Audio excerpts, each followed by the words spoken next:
ಮೊದಲನೇದಾಗಿ ನಮ್ಮ ತಂದೆಯವರು ಸಪೋರ್ಟ್ ಹೇಗಿದೆ ಅಂದಾಗ ಮಗ ಅಂದ ತಕ್ಷಣ 100% ಫುಲ್ ಸಪೋರ್ಟ್ ಇದ್ದೇ ಇರುತ್ತೆ. ತಂದೆಯವ್ರಿಗೆ ಒಂದು ಒಳ್ಳೆಯ ಹೆಸರಿದೆ. ಸೊ ಗಂಡುಗುಲಿ ಕೆ ಮಂಜು ಅಂತ ಹೆಸರು ಕೊಟ್ಟಾರೆ. ಸೊ ನಾನು ಪಿಕ್ಚರ್ ಮಾಡೋಕ್ಕಂತ ಬಂದಾಗ ಒಂದು ಮಾತ್ರ ನಾನು ಡಿಸೈಡ್ ಆಗಿದ್ದೆ. ಸೊ ನನ್ನ ನಾರ್ಮಲಾಗಿ ಆ್ಯಕ್ಟ್ರ್ ಬರೋಕ್ಕಿಂತ ಒಂದು ಫ್ಯಾಮಿಲಿ ಬ್ಯಾಕ್ಗ್ರೌಂಡಿಂದ ಬಂದಿರೋನಂತ ಕೌಂಟ್ ಆಗೇ ಆಗುತ್ತೆ. ಅದೊಂಥರ ಅಡ್ವಾಂಟೇಜ್, ಒಂಥರ ಡಿಸಡ್ವಾಂಟೇಜು. ಅಡ್ವಾಂಟೇಜ್ ಅಂದರೆ ಪ್ರೊಡಕ್ಷನ್ ಮಾಡೋಕ್ಕೆ ಯಾರು ಬೇಡ ಡ್ಯಾಡಿ ಮಾಡ್ತಾರೆ ಅಂತ. ಡಿಸಡ್ವಾಂಟೇಜ್ ಏನಂದರೆ ಕೆಲವು ಸತಿ ಪ್ರೊಡ್ಯೂಸರ್ ಮಗ ಕಾಸಿದೆ ಅಂತ ಮಾಡ್ತಾರ ಅಂತ ಮಾತು ಬರುತ್ತೆ. ಸೊ ಅಂಥದ್ದು ಯಾವುದು ಬರಬಾರ್ದು ಅಂದ್ಬಿಟ್ಟು ನಾನು ಒಂದು 2011-12 ಜರ್ನಿ ಸ್ಟಾರ್ಟ್ ಆಗಿದ್ದು.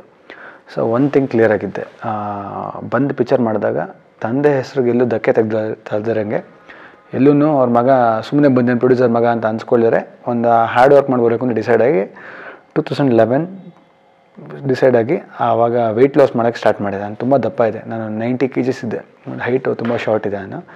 ಸೊ ಆವಾಗ ನಾನು ಫಸ್ಟು ಒಂದು 3 months ಬರೀ ಜಾಗಿಂಗ್ ಮಾಡ್ತಾಯಿದ್ದೆ ಪಾರ್ಕಲ್ಲಿ ಡೈಲಿ.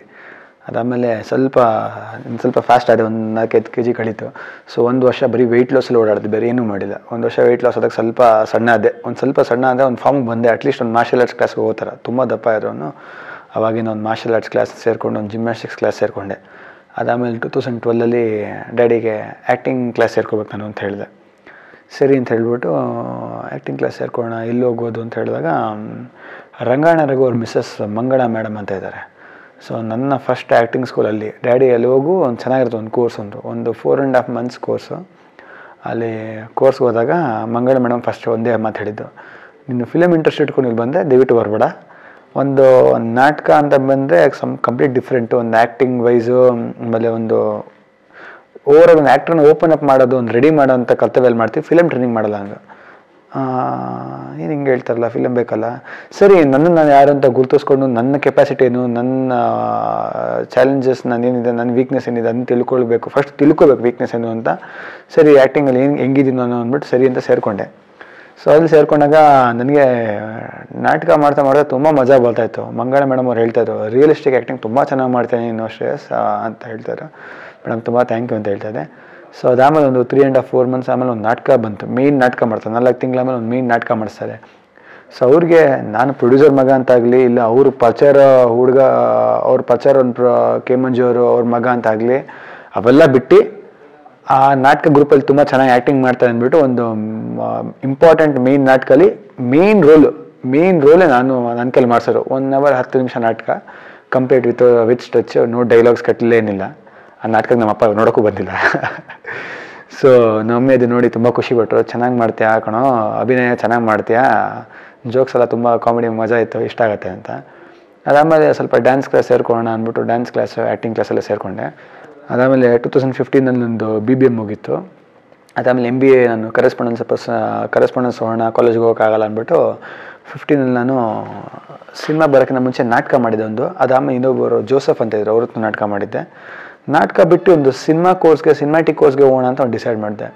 ಸೊ ಎಲ್ಲಿ ಹೋಗೋಣ ಅಂದಾಗ ನನ್ನ ಫ್ರೆಂಡ್ ಒಬ್ಬರು ಕನ್ನಡದಲ್ಲಿ ಮಾಡಿದ್ದೆ, ಒಂದು ಬೇರೆ ಲ್ಯಾಂಗ್ವೇಜಲ್ಲೂ ಒಂದು ಎಕ್ಸ್ಪೀರಿಯನ್ಸ್ ಇರುತ್ತೆ. ಹಿಂಗೆ ಬೇರೆ ಲ್ಯಾಂಗ್ವೇಜ್ ಪಿಕ್ಚರ್ ಮಾಡ್ತೀವೋ ಬಿಟ್ಟು ಒಂದು ಅವ್ರ ಕಲ್ಚರ್ ಏನು, ಇವಾಗ ನಮ್ಮದು ಕನ್ನಡದಾಗ ನಮ್ಮ ಕನ್ನಡ ನೇಟಿವಿಟಿ, ನಮ್ಮ ಕಲ್ಚರ್ ಅಂತ ಇರುತ್ತೆ.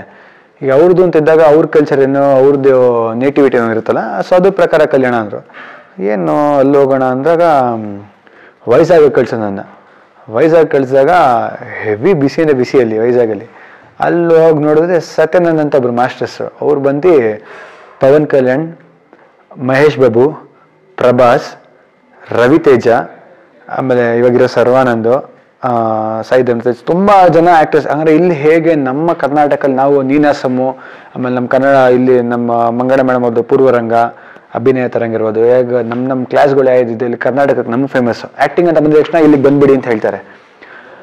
ಬಾಂಬೆ ಬಂದು ಅನುಪಮ್ ಖೇರ್, ಅಲ್ಲಿ ಬಂದು ಆಂಧ್ರ ಕಂಪ್ಲೀಟ್ ಬೆಲ್ಟು, ಅಲ್ಲಿ ಯಾರೇ ಹೀರೋ ಆಗ್ಬೇಕಂದ್ರೆ ಎಲ್ಲರೂ ಹೀರೋ ಬ್ಯಾಕ್ಗ್ರೌಂಡ್ ಇರೋರು, ಹೊಸಬ್ರು ಬಂದಿಯಿಂದ ವೈಜಾಗ್ ಅಂತ ಹೇಳ್ತಾರೆ.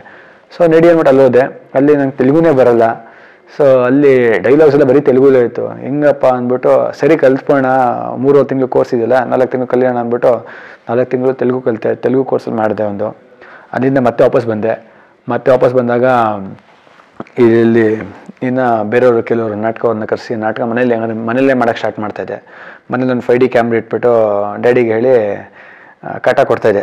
ಅಂದರೆ ಡ್ಯಾಡಿ ಏನೋ ಮಾಡೋ ಅಂತ ಹೇಳ್ತಿದ್ರು. ಇಲ್ಲ ಡ್ಯಾಡಿ 5D ಕ್ಯಾಮ್ರಾ ಬೇಕು, ದಿನಕ್ಕೆ ಒಂದು 2-3 ಸಾವಿರ ರೂಪಾಯಿ ಹೋದ್ರೂ ಆಯಿತು, ನಂಗೆ 5D ಕ್ಯಾಮ್ರಾ ಬೇಕು, ಏನೋ ಮಾಡ್ತೀನಿ ಅಂತ. ನಮ್ಮ ಅಪ್ಪ ಕಾನ್ಫಿಡೆನ್ಸ್ ಇರಲಿಲ್ಲ ಏನು ಮಾಡ್ತೀನಿ ಅಂತ. ಏನೋ ಹೋಗ್ತಾನೆ ಅಂತ ಹೇಳಿದ್ರು. ಒಟ್ಟಿನಲ್ಲಿ ಅವರು ಏನೋ ಮಾಡ್ತಾನೆ ಅಂತ ಅನಿಸಿತ್ತು. ಸೊ 5D ಕ್ಯಾಮ್ರಾ ಬಂದಾಗ ನಮ್ಮ ಮನೆ ಕೆಳಗಡೆ ಬೈಕು, ನಮ್ಮ ಮನೆ ಕೆಳಗಡೆ ಕಾರು, ಅಲ್ಲೇ ಸೀನು, ಹಳೆ ಸೀನು, ಹೆದರಿಸೋ ಸೀನು, ಇಂಥ ಸೀನ್ಸ್ ಎಲ್ಲ ಮಾಡ್ತಾಯಿದ್ದೆ. ಸೊ ಅಪ್ಪ ನೋಡಿ ಚೆನ್ನಾಗಿ ಮಾಡ್ತಾರೆ ಕಣೋ, ಪರವಾಗಿಲ್ಲ, ಇಂಟ್ರೆಸ್ಟೆಡ್ ಇದೆಯಾ ಅಂದರು. ಅದಾಗಮೇಲೆ ನಮ್ಮ ಮೂವಿ ಸಂತೂ ಸ್ಟ್ರೇಟ್ ಫಾರ್ವರ್ಡ್ ಸ್ಟಾರ್ಟ್ ಆಯಿತು. ಯಶ್ ಅವರು ಮಾಡ್ತಾಯಿದ್ರು. ರಾಜವಲಿ ಟೈಮಲ್ಲೂ ನಾನು 2-3 ಸತಿ ಶೂಟಿಂಗ್ ಸ್ಪಾಟ್ ಹೋಗಿದ್ದೆ. ಆಗ ಯಶ್ ಹೇಳ್ತಾರೋ, ಯಶ್ ಲೈಕ್ ನಮಗೆ ಬ್ರದರ್ ಥರ, ನಮ್ಮ ಅಣ್ಣ ಥರ. ಸೊ ಅವ್ರಿಗೆ ಹೇಳ್ತಾ ಇದ್ದಾಗ ಯಶ್, ಚಿನ್ನ ನೀನು ಫಸ್ಟು ಆ್ಯಕ್ಟಿಂಗು, ಸ್ಟಂಟ್ಸು, ಡ್ಯಾನ್ಸ್ ಎಲ್ಲ ರೆಡಿ ಆಗು, ಆಮೇಲೆ ಸೆಟ್ಟಿಗೆ ಬರೋದೆಲ್ಲ ಕಲಿ ಅಂತ ಹೇಳಿದ್ರು. ಸರಿ ಅಣ್ಣ ಅಂತ ಹೊರಟ್ಬಿಟ್ಟಿದ್ದೆ. ಸಂತು ಟೈಮ್ಗೆ ನಡಿ ಇವಾಗ ಸ್ವಲ್ಪ ಆ್ಯಕ್ಟಿಂಗ್ ಕೋರ್ಸ್ಗೆಲ್ಲ ಹೋಗಿದ್ದೀನಿ, ಹೋಗೋಣ ಅಂತ ಹೋದೆ. ಸಂತುಗೆ ಹೋದಾಗ ಏನಂತ ಹೇಳಿದ್ರೆ ಎಲ್ಲಿ ಹೋದ್ರು ನಮ್ಮವರೇ ಎದ್ರು. ನಾನೇ ಪ್ರೊಡ್ಯೂಸರ್ ಥರ, ಅಲ್ಲಿ ನಮ್ಮ ತಂದೆ ಪ್ರೊಡ್ಯೂಸರು. ಎದ್ರು ಚೇರ್ ಆಗ್ತಾರೆ, ಕೂತ್ರು ಚೇರ್ ಆಗ್ತಾರೆ. ಇದೇನಪ್ಪ ಇದೇನು ಕೆಲಸ ಮಾಡೋಕ್ಕೆ ಆಗ್ತಲ್ಲ ಇಲ್ಲಿ, ಅಟ್ಲೀಸ್ಟ್ ಏನಕ್ಕೆ ಕಲ್ಯಾಣ ಅಂತ ಹೇಳಿದ್ರು ಸುಮ್ಮನೆ ಕೂತಿರು, ಅಣ್ಣ ಜ್ಯೂಸ್ ಅಂತ ಹೇಳ್ತಾರೆ, ಅಣ್ಣ ಫ್ರೂಟ್ಸ್ ತಿನ್ನಿ ಅಂತ ಹೇಳ್ತಾರೆ. ಇದ್ಯಾಕೋ ನಮ್ಮ ಬೌಂಡ್ರಿಲಿದ್ರೆ ಏನು ಕಲಿಯೋಕ್ಕಾಗಲ್ಲ ಅಂದ್ಬಿಟ್ಟು ಎದುರುಗಡೆ ಮಿನ್ನರದಲ್ಲಿ ಸುದೀಪ್ ಸರ್ ಹೆಬ್ಬುಲಿ ಶೂಟಿಂಗ್ ನಡೀತಾ ಇತ್ತು. ಸುದೀಪ್ ಸರ್ ಸ್ವಲ್ಪ ನನಗೆ ನೋಡಿದ್ದೆ, ಪರಿಚಯ ಇತ್ತು ಚೆನ್ನಾಗೆ. ಸೊ ಹೋಗಿ ಸುದೀಪ್ ಸರ್ನ ಮಾತಾಡಿಸಿದೆ. ಸುದೀಪ್ ಸರ್ ಏನು ಮಾಡ್ತಾರೆ ಅಂದರು. ಅಣ್ಣ ನೀನು 1 ವರ್ಷ ಆಮೇಲೆ ಆ್ಯಕ್ಟಿಂಗ್ ಮಾಡೋಣ ಅಂದ್ಕೊಂಡಿದ್ದು, ಆ್ಯಕ್ಟಿಂಗ್ ಸ್ಕೂಲ್ ಮಾಡಿದೆ ಅಂದರು. ಅಣ್ಣ ಮಾಡಿ ಇನ್ನೊಂದೆ. ಸೊ ಸುದೀಪ್ ಸರ್ ಹೇಳಿದ್ರು, ಶೂಟಿಂಗ್ ಎನ್ವೈರ್ಮೆಂಟ್ ಬೇರೆ ಚಿನ್ನ, ನಿನಗೆ ಅಲ್ಲಿನ ಎನ್ವೈರ್ಮೆಂಟ್ ಬೇರೆ ಇರುತ್ತೆ ಅಂದರು. ಓ ಸರಿ ಅಲ್ವಾ, ಅದೇನು ಹಿಂಗೆ ಹೇಳ್ತಾರೆ, ಕರೆಕ್ಟ್ ಅಲ್ವಾ, ನೀನು ಒಂದು ಸಲ ನೀನೇ ನೋಡು ಅಂದರು. ಸುಮ್ಮನೆ ಶೂಟಿಂಗ್ ಹೋಗೋದು ಬೆಳಿಗ್ಗೆ ಒಂದು ದಿವಸ 9 ಗಂಟೆ ಹೋದೆ. ಯಾವಾಗಲೂ ಶೂಟಿಂಗ್ ಹೊರಗೆ 2 ಅವರ್ ಹೀರೋ ಜೊತೆ ಇದ್ದು ಮಾತಾಡ್ಕೊಂಡು ನಾಕಿ ವಾಪಸ್ ಮನೆಗೆ ಹೊರಟ್ಬಿಡ್ತಾಯಿದ್ದೆ. ಶೂಟಿಂಗ್ ಹೋದಾಗ ಬೆಳಿಗ್ಗೆ 9 ಗಂಟೆ ಹೋಗಿ ನಿಂತ್ಕೊಂಡ್ರೆ 11 ಗಂಟೆಗೆ ಒಂಥರ ರೆಸ್ಟ್ಲೆಸ್ನೆಸ್ ಸ್ಟಾರ್ಟ್ ಆಯ್ತು. ನಡಿ ಮನೆಗೆ ಓಣೆ ಯಾರಿರ್ತಾರೆ ಅಂತ. ಸೊ ಹಿಂಗಾಗ್ಬಿಟ್ರೆ ಕಷ್ಟ ಆಗ್ಬಿಡ್ತಲ್ಲ ಆ್ಯಕ್ಟ್ ಮಾಡೋದು. ಸ್ಟಾರ್ಟಿಂಗಲ್ಲಿ ಹಿಂಗೆ ಹಾಕ್ಕೊಂಡ್ರೆ ಒಂದು ಎಕ್ಸ್ಪೀರಿಯನ್ಸ್ ಇದೆ ಆಗುತ್ತೆ ಅಂದ್ಬಿಟ್ಟು ಮೈಸೂರಿಗೆ ಹೆಬ್ಬುಲಿ ಶಿಫ್ಟ್ ಆಗ್ತದೆ ಅಂತ ಗೊತ್ತಾಯಿತು. ಅಲ್ಲಿ ನನ್ನ ಫ್ರೆಂಡೇ ಪ್ರೊಡ್ಯೂಸರ್ ಉಮಾಪತಿ ಅಂತ. ಸೊ ನಾನು ನಮ್ಮ ಫ್ರೆಂಡ್ ಉಮಾಪತಿ ಅವ್ರಿಗೆ ಹೇಳಿದೆ, ಸರ್ ನಾನು ಶೂಟಿಂಗ್ ಬಂದುಬಿಡ್ತೀನಿ, ಸುಮ್ಮನೆ ಇರ್ತೀನಿ ಅಬ್ಸರ್ವ್ ಮಾಡ್ಕೊಂಡು ಅಂತ. ಶ್ರೇಯಸ್ ಎನಿ ಟೈಮ್ ಬಂದುಬಿಡೋದು, ಕಿಟ್ಟಪ್ಪ ಡೈರೆಕ್ಟರ್ ಬಾ ಶ್ರೇಯಸ್ ಅಂದರು. ಸೊ ಟಕ್ಕಂದ ಮೈಸೂರು ಶೆಡ್ಯೂಲ್ ಹೋದೆ. ಹೆಬ್ಬುಲಿಲಿ ಹೋಗಿದ ತಕ್ಷಣ ಸುದೀಪ್ ಸರ್ದು ಒಂದು ಫೈಟ್ ಸೀನ್ ನಡೀತದೆ ಕಾರಲ್ಲಿ. ಸುದೀಪ್ ಸರ್ ಹೊರಗಡೆ ಕೂತಿರು, ನಾನು ಅಲ್ಲಿ ಈಚೆ ನಿಂತಿದ್ದೆ, ನಾನು ನೋಡಿದ್ರಲ್ಲ, ಹಿಂಗೆ ನೋಡ್ಬಿಟ್ಟು ಕಮ್ಮಿ ಅಂದರು. ನಾನು ಅಣ್ಣ ಅಂದೆ. ಏನಿದೆ ಅಂದರು. ನೀವೇ ಹೇಳಿದ್ರಲ್ಲ ಒಂದು ಆ್ಯಕ್ಟಿಂಗ್ ಮಾಡೋಕ್ಕಿಂತ ಮುಂಚೆ ಒಂದು ಅಟ್ಲೀಸ್ಟ್ ಒಂದು ಫಿಲಮ್ಗೆ ಹೋಗಿ ಮುಂಚೆ ಸೆಟ್ಟಿಗೆ ಬಂದಿದ್ದರೆ ಒಂದು ಎಕ್ಸ್ಪೀರಿಯನ್ಸ್ ಇರುತ್ತೆ ಅಂತ. ರಿಯಲಿ ಕೇಮ್ ಫಾರ್ ದಟ್ ಅಂದರು. ಅಣ್ಣ ನಿಜವಾಗ್ಲೂ ಅದಕ್ಕೆ ಬಂದೆ ಅಣ್ಣ, ನೀವು ಹೇಳಿದ್ರಲ್ಲ ಒಂದು ಎಕ್ಸ್ಪೀರಿಯನ್ಸ್ ಇರುತ್ತೆ ಅಂತ, ನೀವು ಹೇಳೋದು ಎಲ್ಲೋ ಒಂದು ಸೆನ್ಸಿಬಲ್ ಅನಿಸ್ತು ನನಗೆ, ಅದಕ್ಕೆ ಬಂದೆ ಅಣ್ಣ ಅಂದ. Oh proud of you boy, super ಅಂತ ಹೇಳಿದ್ರು. ಸೊ ಒಂದು 12 ಡೇಸ್ ಅಲ್ಲಿ ಮೈಸೂರು ಶೆಡ್ಯೂಲ್ ಪೂರ್ತಿ ಇದ್ದೆ.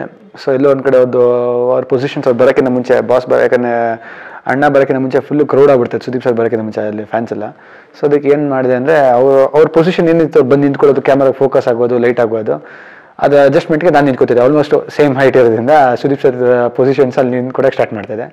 ಸುದೀಪ್ ಸರ್ ಬರೀ ಪೊಸಿಷನ್ಸ್ ಕೊಡ್ತಾರೆ ಅಂದ್ಬಿಟ್ಟು 2ನೇ ದಿವಸಕ್ಕೆ ಬರೀ ಪೊಸಿಷನ್ಸ್ ಕೊಡ್ತಾ ಇದೆಯಾ, ಪೊಸಿಷನ್ಸ್ ಕೊಟ್ಟು ಏನಕ್ಕೆ ನೀನು ಏನಕ್ಕೆ, ಯಾರೋ ಬೇರೆಯವ್ರು ಕೊಡ್ತಾರೆ, ನಾನು ಏನು ಮಾಡ್ತೀನಿ ಸುಮ್ಮನೆ ನೀನು ಮಾಡ್ದನ್ನು ಮಾಡು ಅಂತ ಹೇಳಿದ್ರು. ಸೊ ಒಂದು 2-3 ಸತಿ ದಿವಸ ಆ ಥರ ಅವ್ರಿಗೆ ಬಂದು ಹಿಂಗೆ ನೋಡೋದು, ಅದು ಲುಕ್ಸ್ ಮೇಲೆ ಹೋಗುತ್ತೆ ಮೂವಿ ಅದು. ಸೊ ಹಿಂಗೆ ಮಾಡ್ತಾ ಇದೀವಿ, ಹಿಂಗೆ ಕಂಪೋಸ್ ಮಾಡೋ ಸೀನ್ ನೋಡ್ಕೋತಾ ಇದೆ. ಸೊ ಅವೆಲ್ಲ ನೋಡ್ಕೊಂಬಂದಿದ್ದೆ.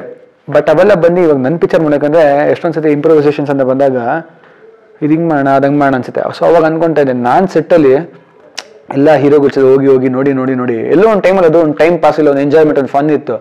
ಬಟ್ ನನ್ನ ಕೆಲ್ಸಕ್ಕೆ ಅಂತ ಬಂದಾಗ ಇದನ್ನು ಹಿಂಗೆ ಮಾಡೋದಲ್ಲ, ಅದನ್ನ ಅವ್ರು ಹಂಗೆ ಮಾಡಿದಲ್ಲ ಅಂದಾಗ ಈ ಒಂಥರ ಎಲ್ಲರೂ ತಗೊಬಿಟ್ಟು ಒಂದು ಲೆಸನ್ಸ್ ಕಲ್ಕೊಂಬಂದಿನಿ. ಸೂಪರ್ ಹಂಗ ಟೈಮಲ್ಲಿ ಉಪ್ಪಿ ಸರ್ ಹತ್ರನೂ ಇದ್ದೆ. ಫಾರಿನ್ ಸಾಂಗಲ್ಲಿ ಶೂಟ್ ಮಾಡ್ತಾ ಡ್ಯಾನ್ಸರ್ ಆಸ್ ಡ್ಯಾನ್ಸ್ ಅಂತ ಒಂದು ಮಾಡ್ತಾರೆ, 4 ಉಪ್ಪಿ ಸರ್ ಬರ್ತಾರೆ ಅದರಲ್ಲಿ. ಸೊ ಪೊಸಿಷನ್ಸ್ ಕೊಡ್ತಾರೆ ಅಲ್ಲಿ. ಸೊ ಎಲ್ಲ ಆ ಟೈಮಲ್ಲಿ ಸುಮ್ಮನೆ ಮಜಾ ಇತ್ತು. ಬಟ್ ಇಲ್ಲಿ ಬಂದು ಕೆಲಸ ಮಾಡೋಕಂದ್ರೆ ಕರೆಕ್ಟ್ ಅಲ್ವಾ, ಇವೆಲ್ಲ ಕಲ್ತಿದ್ದೀವಲ್ವಾ, ಫ್ರೀ ಕ್ಲಾಸ್ ಕಲ್ತೀನಿ ನಾನು. ಆ್ಯಕ್ಟಿಂಗ್ ಸ್ಕೂಲಿಂದ ಒಂದು ಎಕ್ಸ್ಪೀರಿಯನ್ಸ್ ಇದೆಯಲ್ಲ, ಅದೇ ಸೂಪರ್ ಅಂತ ಅನಿಸ್ತು. ಸೊ ಕಂಪ್ಲೀಟಾಗಿ ರೆಡಿಯಾಗಿ ಆದಷ್ಟು ನನ್ನ ಕೈಲಿ ಏನೇನು ಪ್ರಯತ್ನ ಮಾಡೋಕ್ಕಾಗುತ್ತೆ ಅದನ್ನೆಲ್ಲ ಕಲ್ತ್ಕೊಂಡು ಇನ್ನೂ ಕಲಿಯೋದು ತುಂಬ ಇದೆ. ನಾನು ಅದೇ ಡ್ಯಾಡಿಗೆ ಹೇಳ್ತಾರೆ, ಈಗ ಫಿಲಮ್ ಆಮೇಲೆ ನಾನು ಇನ್ನೊಂದು ಆ್ಯಕ್ಟಿಂಗ್ ಕೋರ್ಸ್ಗೆ ಹೋಗ್ತೀನಿ, ನಾನು ಮತ್ತೆ ಸ್ಟಂಟ್ ಕ್ಲಾಸ್ಗೆ ಹೋಗ್ತೀನಿ, ಡ್ಯಾನ್ಸ್ ಕ್ಲಾಸ್ಗೆ ಹೋಗ್ತೀನಿ, ನನಗೆ ಹೊಸ ಏನೋ ಕಲಿಬೇಕು ಅಂತ ಅನ್ನಿಸ್ತಾ ಇದೆ. ಇದೆಲ್ಲ ಯಾವುದು ಸಾಲ್ತಲ್ಲ, ನಿನ್ನ ಜಾಸ್ತಿ ಬೇಕು ಅನಿಸುತ್ತೆ ಅಂತ. ಸೊ ಕಂಪ್ಲೀಟಾಗಿ ಬಂದಿದ್ದೀನಿ. ಹೀರೋ ಆಗಲೇಬೇಕು ಅಂತ ಅನಿಸಿದಂದರೆ ಹೇಳಿದ್ದಿಲ್ಲ ಸರ್, 2011 ಅಂದರೆ ಸಡನ್ನಾಗಿ ಒಂದು ಟ್ರೈ ಮಾಡೋಣ ಅಂತ ಅಂದ್ಕೊಂಡೆ.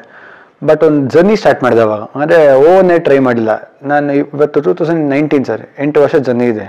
ಸೊ ಆವತ್ತಿನ ದಿವಸ 11ಗೆ ಸ್ಟಾರ್ಟ್ ಮಾಡಿದಾಗ ಎಲ್ಲೋ ಒಂದು ಕಡೆ ಫಸ್ಟ್ ವೆಯ್ಟ್ ಲಾಸ್ ಆದಾಗ, ಒಂದು ಸ್ಟಂಟ್ ಕ್ಲಾಸ್ಗೆ ಹೋದಾಗ ನನಗೆ ಸ್ಟಂಟ್ಸ್ ಅಂದರೆ ಸಿಕ್ಕಾಬಿಟ್ಟೆ ಹುಚ್ಚು. ನನಗೆ ಅವಾಗ ಅಪ್ಪುಸದ್ದು ಜಾಕಿ ಎಲ್ಲ ಬಂದಾಗ ಈ ಜಂಪ್ ಮಾಡ್ತಾರಲ್ಲ ರೋಡ್ ಮೇಲೆ ಬಿದ್ಕೊಂಡು ಎಗಿರ್ತಾರಲ್ಲ, ಅದು ನಾನು ಹೆಂಗೋ ಕ್ಲಾಸಲ್ಲಿ ಕಲ್ತ್ಕೊಬಿಟ್ಟೆ. ಅದು ಕಲ್ತ್ಕೊಂಡು ದಿನ ಮನೇಲಿ ಬರೋದು ಟಿ ವಿಲಿ ಸಾಂಗ್ ಬರ್ತಾ ಇರುತ್ತೆ, ಅದು ತೋರಿಸೋದು. ಅಮ್ಮ ಬೈಲಿ ಅಪ್ಪು ಸರ್ ಮಾಡ್ತಾರಲ್ಲ ನೋಡಿ, ನಾನೇ ಮಾಡ್ತೀನಿ ನೋಡೋದು, ನಾನು ಮಾಡ್ತೀನಿ ಅಂತ. ತಿರುಗಿ ಕಾಟು ಅಪ್ಪು ಸರ್ ಅಂದ್ರೆ ಫ್ರೆಂಡ್ಸ್ಗೆ ನಂಬರ್ 1 ಇಲ್ಲಿ ಇಂಡಸ್ಟ್ರಿಯಲ್ಲಿ. ಸೊ ಕಾಟು ಎಲ್ಲ ಹೊಡಿತಾ ಇದ್ರು. ಅದು ನಾನು ಮನೇಲಿ ಹಾಲಲ್ಲಿ ಮಾಡಿ ತೋರಿಸೋದು, ಅಮ್ಮ ನೋಡಿ ಹಿಂಗೆ ಮಾಡ್ತೀನಿ ಅಂತ. ನಮ್ಮ ಏನು ಹಿಂಗೆಲ್ಲ ಮಾಡ್ತಿಲ್ಲ ಅಂತ ಹೇಳಿದ್ರು. ಆಗ ಅಮ್ಮ ಏನು ಹಿಂಗೆಲ್ಲ ಮಾಡ್ತೀನಿ ಅಂದಾಗ ಒಂದು ಹೀರೋ ಫೀಲಿಂಗ್ ಆಗ, ಪರವಾಗಿಲ್ಲ ನಾವು ಮಾಡೋದು ಚೆನ್ನಾಗಿದೆ ಅನ್ಸುತ್ತೆ ಅಂತ. ಅದಾದಮೇಲೆ ಡ್ಯಾನ್ಸು ಅದು ಎಲ್ಲ ನೋಡಿಕೊಂಡು ಖುಷಿ ಆಯಿತು. ಸೊ ಅವತ್ತಿನ ದಿವಸನೇ ಫಿಕ್ಸ್ ಆಗಿಬಿಟ್ಟಿದೆ ಹೀರೋ ಆಗಬೇಕು ಅಂತ. ಪಡ್ಡೆ ಹುಲಿ ಇನ್ನು 10 ವರ್ಷ ಆದರೂ 20 ವರ್ಷ ಆದರೂ ಎಷ್ಟು ವರ್ಷ ಆದರೂ ಈ ಲೈಫಲ್ಲಿ ಫಸ್ಟ್ ಮೂವಿ ಅಂದರೆ ಪಡ್ಡೆ ಹುಲಿನೇ. ಸೊ ತುಂಬ ಓಡಾಡ್ತಾಯಿದ್ದೆ ಮುಂಚೆ. ನಾನು ಒಂದು ಪಿಕ್ಚರ್ ಸ್ಟಾರ್ಟ್ ಮಾಡೋಕು ಅಂತ ಆಲ್ಮೋಸ್ಟ್ 1.5 years ಬರೀ ಓಡಾಡ್ಕೊಂಡಿದ್ದೀನಿ. ಹಂಗಾರೆ ಡ್ಯಾಡಿ ಎಷ್ಟು ಸೀರಿಯಸ್ ಆಗಿರೋ ನನಗೆ ಗೊತ್ತಿಲ್ಲ, ಬಟ್ ನಾನು ಸಿಕ್ಕಾಪಟ್ಟೆ ಸೀರಿಯಸ್ ಆಗಿದ್ದೆ. ನಾನೇ ಒಂದು ಮೂವಿ ಟೀಮ್ ಜೊತೆ ಒಂದು ಟ್ರಾವೆಲ್ ಮಾಡಿಕೊಂಡು ಓಡಾಡ್ಕೊಂಡು, ಇನ್ನೊಂದು ಮೂವಿ ಯಾವುದೋ ಬೇರೆ ಟೇಕ್ ಆಫ್ ಆಗಬೇಕಾಯಿತು. ಸೊ ಅಲ್ಲಿ ಟ್ರಾವೆಲ್ ಮಾಡ್ಕೊಂಡು ಓಡಾಡ್ಕೊಂಡಿದ್ದೆ. ಬಟ್ ಕತೆ ಎಲ್ಲ ಚೆನ್ನಾಗಿತ್ತು, ಎಲ್ಲ ಚೆನ್ನಾಗಿತ್ತು ಅನಿಸ್ತು. ಬಟ್ ಒಂದು ಹೊಸ ಹುಡುಗ ಮಾಡೋ ಥರ ಬೇಕು ಕಣೋ ಅಂತ ಹೇಳಿದ್ರು. ಕೇಳಿದ್ರಲ್ಲ ತುಂಬ ಚೆನ್ನಾಗಿದೆ, ಬಟ್ ಒಂದು ಹೊಸ ಹುಡುಗ ಮ್ಯಾಚ್ ಆಗ್ಬೇಕಂದ್ರೆ ಒಂದು ಯೂತ್ಫುಲ್ ಇರಬೇಕು, ಇಷ್ಟೆಲ್ಲ ಬೇಡ, ಅದಕ್ಕೆಲ್ಲ ಟೈಮ್ ಇದೆ ಆ ಥರದ್ದೆಲ್ಲ ಮಾಡೋಕ್ಕೆ ಅಂತ. ಸರಿ ಅಂದೆ. ಅದಾದಮೇಲೆ ಗುರು ಸರ್ ಸಿಕ್ಕಿದ್ರು. ಒಂದ್ಸತಿ ಒಂದು ಡ್ಯಾಡಿನ ಒಂದು ಲೈನ್ ಮಾಡಿಸಿದ್ರು ಗುರು ಸರ್ ಸೇರಿ. ಯಾಕೆ ಡ್ಯಾಡಿ ಕತೆ ಫ್ರೇಮ್ ಮಾಡಿದ್ದು ಗುರು ಸರ್ಗೆ ಲೈನ್ ರೆಡಿ ಮಾಡೇನೋ ಆಗಿತ್ತು.